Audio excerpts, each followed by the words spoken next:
Is there no appreciation for a run training schedule?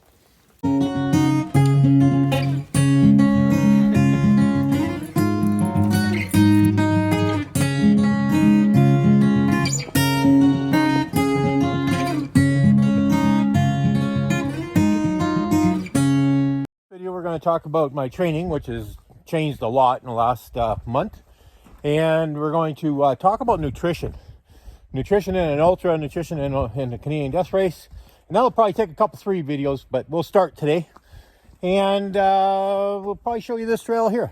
It's called the 4-9s. Let's get going. Change our training schedule. Actually, we did. So there's a few things that have changed on there. The aerobic run is out and more hills are in. So this is what it looks like now.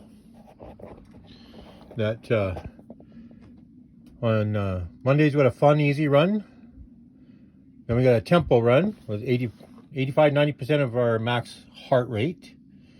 Oh, mosquito biting my finger. Easy run because you never want anything heavy after a tempo run. And same with hill repeats. We put hill repeats in there, and they're on Thursdays. Then we definitely have a rest because this guy and this guy are really going to tax the old legs.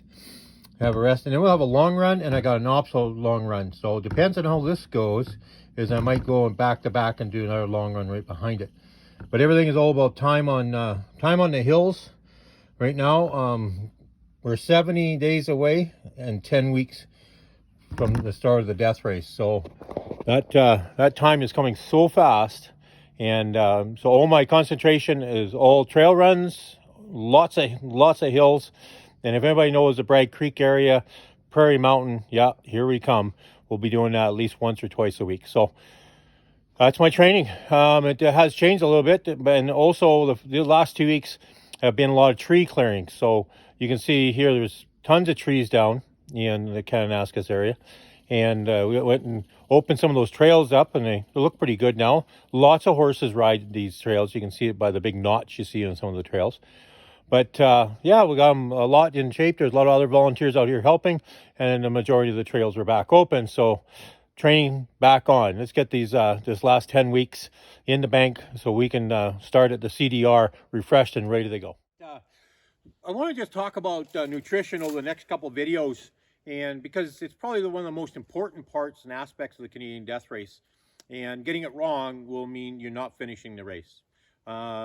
Coming off of Leg 2, coming down into Grand Cache, we've just gone over Flood and Grand, and many individuals off to the side with we call GI issues. They were throwing up.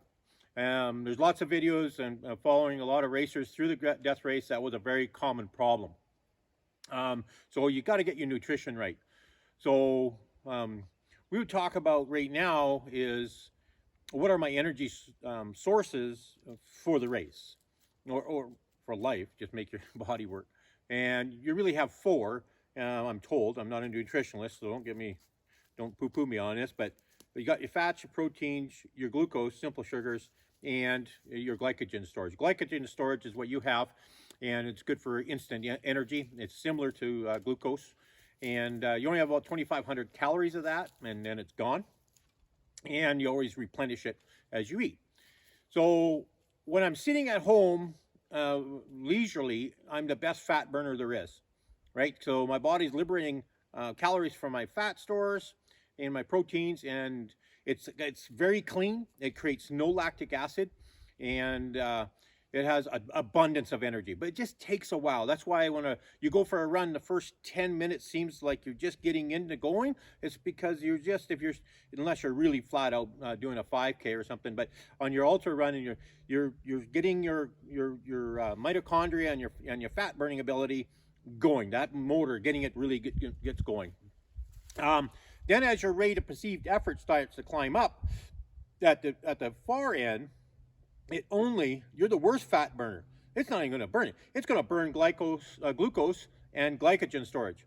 And it's going to burn glycogen storage until you have no more and you're going to come to a stop. When we do that, we actually create a lot of lactic acid. So it's quick energy, but it's dirty energy. Where fat burning is where you want to be. And it's not as if so in fat burning, it's aerobic or with air. Glycogen and glucose burning and lactic acid is without air or anaerobic, and it's a diagonal line, and it's not as if you get to one point and you turn the switch off. It slowly decreases certain energy sources and slowly increases the other energy sources. But the two ends of the aspect, good fat burner down here, good glycogen glucose burner up here.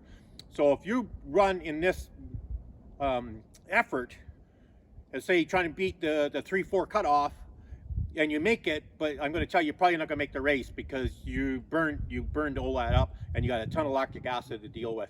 Where an ultra runner wants to be able to intake 250 to 300 calories per hour, because that's all you can really actually convert into calories or energy. You can eat more, but it won't be converted. You just don't have the ability to digest it all and get it into the system. So about 300, they say about 250 to 300 calories per hour. So no sense making consuming 5 or 6 or 700. But anyway, so when you're thinking about your running and your effort, that's why a tempo run usually doesn't go over an hour, because you're going to start depleting your glycogen storage. You should have been eating something. So even for the ultra runner, 10 minutes out of the gate, your Hydro Pack or something, you're starting to consume your energy. It's not, oh, I'll have an energy bar in an hour. No, you're going to start right off the bat. So knowing what energy sources are available, which ones do I want to burn, and my rate of perceived effort. And doing your aerobic runs and aerobic training creates more mitochondria, allows you to liberate more energy from your fat storage. So that's why you do aerobic runs, to build that cardio, build that cardio base. So think about that during your training, and we'll talk more about what foods we're going to eat during the death race, or the ones I did actually worked out really well for me in 2017. So let's see you out in the trails, and leave those trails in a little better condition than you found them. Well, today, as promised, I'm going to show you some of the 4-9s trail. Again, the trails in Kananaskis are really long, so I'm going to show you just 1.5 kilometers of this. And the 4-9s is John Ware's registered brand for his cows. And John Ware was a man of color, one of 2 in the Kananaskis area. It wasn't Kananaskis then.